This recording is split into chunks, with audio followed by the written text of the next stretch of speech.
Hi guys! Today I'm going to be talking about 3 things to do in Cairns. So I've already got a bit of a list here and you might have already seen some of them on my channel already, but I just thought I would share the 3 things that we have found to do here in Cairns, because when I was looking there was a few websites that listed them but not in its entirety, and I'm not going to list them all in this video because I probably haven't found them all, but I'm going to list the ones that I know. Also, some of them I don't have any video clips for, but the ones that I do, I will be using that. So the first free thing to do in Cairns is the lagoon. So me and Alex haven't actually been, as you probably know we've got a pool in our back garden, so that's why we haven't gone, but it is huge. It's got like a little sandy beach thing. It's there basically because in the city centre there isn't like a beach per se. It's like the marina and the sea comes quite close to like the boardwalk esplanade thing. The closest beach is about 15-20 minutes drive, and in stinger season as well there's no stinger nets or whatever, and there's crocodiles and stuff. So the lagoon is a really great place for you to go swim in. Like, it's a public pool, it's huge, it's got varying depth, it's got a sandy beach that you can go on, and it's just really good.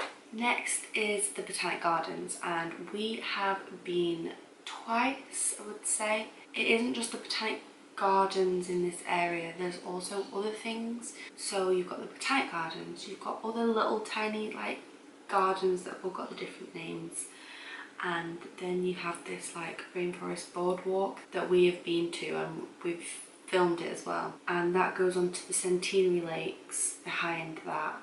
And then also you have Mount Whitfield, which we have been up and filmed as well.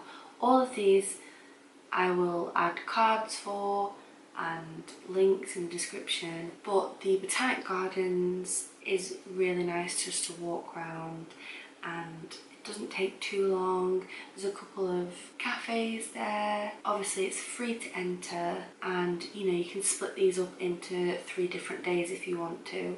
So you can go to the Botanic Gardens one day, you could go to the Rainforest Boardwalk and Centenary Lakes another day, and you can go to Mount Whitfield another day as well, which is what we did. Mount Whitfield, there are 3 tracks you can walk up, all varying different times, so you can even split that into even more days out if you wanted to do the Red Arrow track, the Blue Arrow track and the Green Arrow track. They all take a sort of different route. 2 of them start in the same place, 1 of them starts on the other side. The Rainforest Boardwalk was probably my favourite thing that we did in that area, and the Centenary Lakes as well, because that's probably the longest walk that we did do.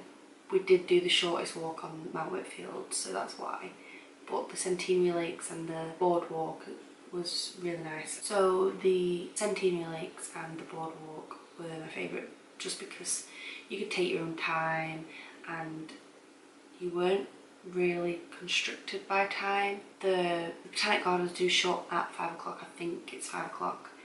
They lock the gates, but the Centenary Lakes and the boardwalk don't have that, so you can literally go in whatever time you want. And Mount Whitfield, it says on one of the tracks you shouldn't do it after 2 p.m. So if it's after 2 p.m.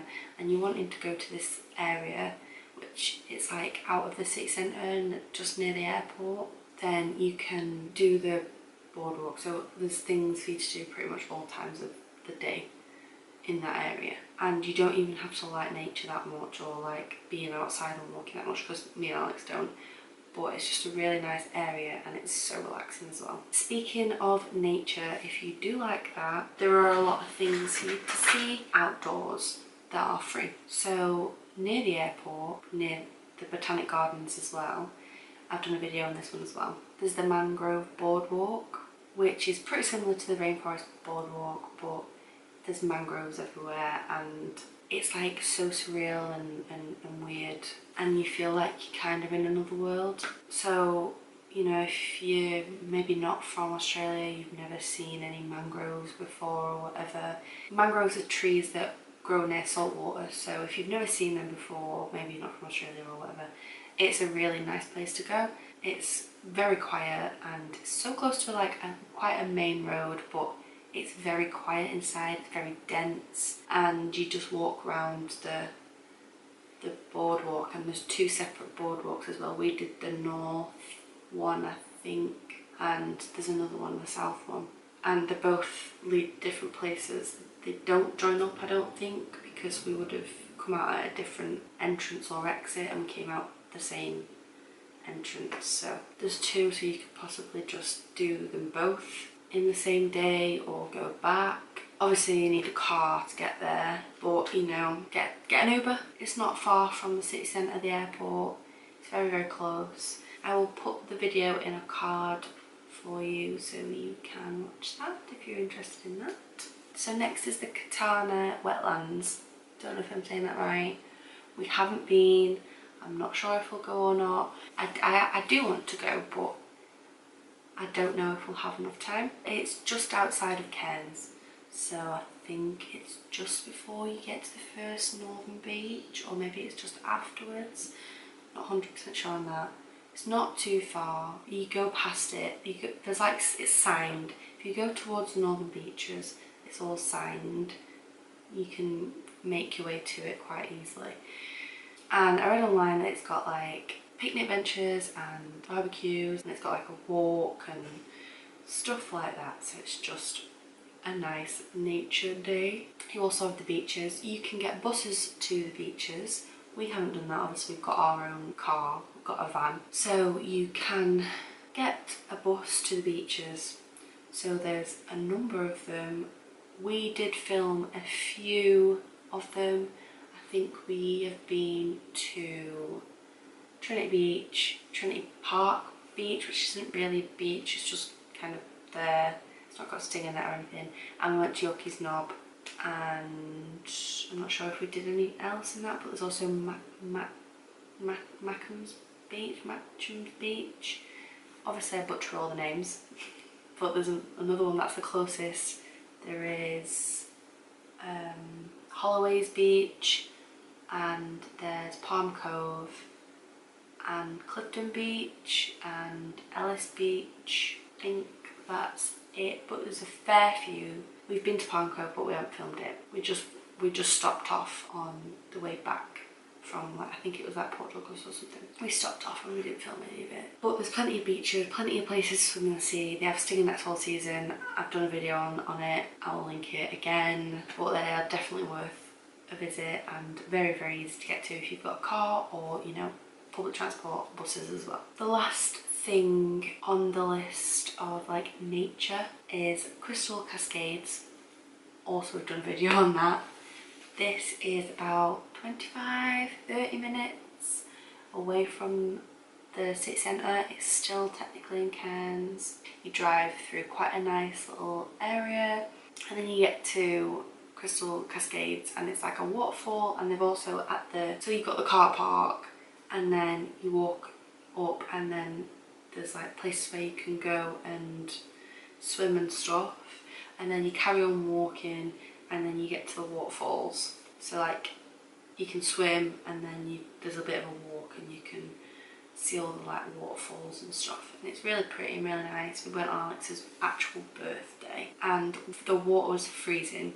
It was in October, but the water was freezing and the fish come right up to you, but they're not scared. It was just a really nice place to just be and chill out and just cool off from the heat. Next are the art galleries. So there are 3 in Cairns. There is the like main art gallery, like Cairns Art Gallery or whatever it's called. There's like a modern arts gallery that has exhibition space, and I think they have like rooms where they do like performances and stuff. I'm not 100% sure because I haven't been. And then there's also the Tanks Gallery, which is near the Botanic Gardens.